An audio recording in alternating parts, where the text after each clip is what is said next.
भाइयों, मैं आपसे कहना चाहता हूं, यदि राहुल जी को लगता है कि बिहार के लोगों की वोट की चोरी हो गई है, इसकी वह लिखित शिकायत चुनाव आयोग को क्यों नहीं करते? और मैं उनसे यह भी पूछना चाहता हूं, क्या सच बोलकर राजनीति नहीं की जा सकती? क्या राजनीति करने के लिए अथवा राजनीतिक कामयाबी हासिल करने के लिए झूठ बोलना आवश्यक है?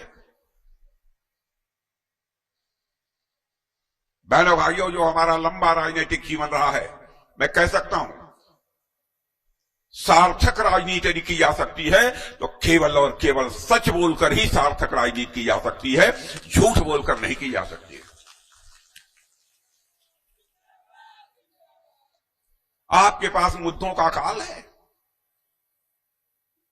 आप क्या करेंगे अपनी सरकार बनने के बाद? उन मुद्दों के आधार पर जनता से अपील नहीं कर रहे हैं, जनता से झूठ बोल रहे हैं,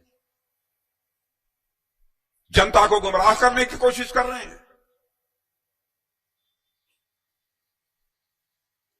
बराबर इस समय सबसे बड़े सामाजिक न्याय के पुरोधा वह बन गए हैं। कहते हैं हर जाति को उसका हक प्राप्त होना चाहिए।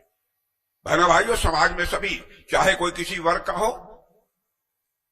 सबको उसका हक प्राप्त होना चाहिए, इस पर कोई विवाद नहीं हो सकता। लेकिन मैं कहना चाहता हूं, यदि आप नेता बनना चाहते हैं तो आपको त्याग भी करना पड़ेगा।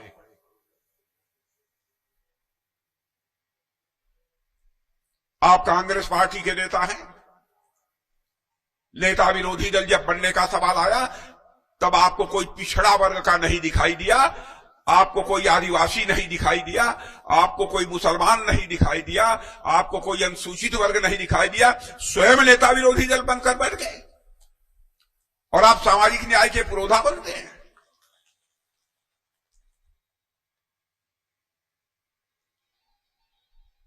जहां तक भारतीय जनता पार्टी का प्रश्न है, नहीं, जहां तक एनडीए का प्रश्न है, मेरे बहनों भाइयों, उठाकर कोई देखे। हम लोगों ने समाज के सभी वर्गों को प्रतिनिधित्व मिलना चाहिए, इस संबंध में पूरी सावधानी बरती है। राष्ट्रपति बनाने का भी प्रश्न है, देखा अनुसूचित वर्ग का नहीं है कोई, अनुसूचित वर्ग से भी बनना चाहिए, बनाया। आदिवासी समुदाय से होना चाहिए। इस समय की हमारी माननीय राष्ट्रपति आदिवासी समुदाय से आती है, हमारे प्रधानमंत्री स्वयं पिछड़े वर्ग से आते हैं।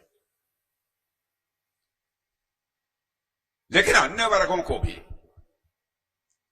जो समुचित प्रतिनिधित्व मिलना चाहिए हमारी भारतीय जनता पार्टी में है।